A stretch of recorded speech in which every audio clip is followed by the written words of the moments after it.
Thank you so much. In the last episode, we spoke about Africa trading with Africa, simply known as intra-Africa trade. If you recap that, we spoke about identifying the local market, the need for you to map out your strategy within the African market, studying the road networks, the airlines, the rail. How do you get your goods to your intended market?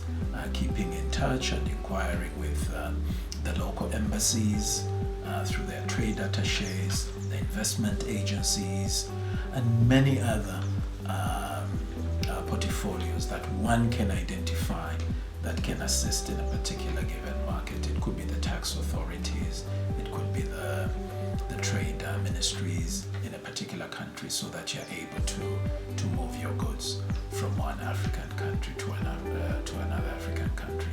Because when Africa is trading with Africa, Africa will begin to grow. And that will now leads me to our next discussion.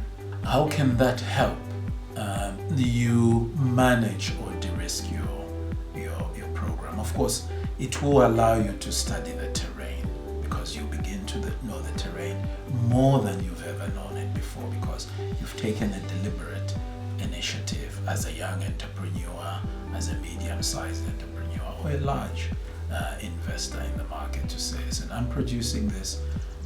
I want to get it to the next 15 African countries, to the next 30 African countries, to the next 5 African countries beyond your borders. How do you move it? By rail, by road, by air, by any other means that can get Africa to regenerate Africa to feed Africa.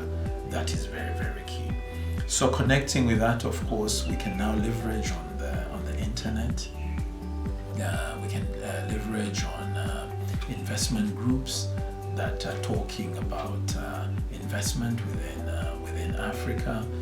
We can build friends and networks out of those social media platforms. So I would like to encourage all prospective investors, whether you're based out of Africa and you'd like to test the terrain in Africa, to begin to search and look at opportunities of trading within Africa.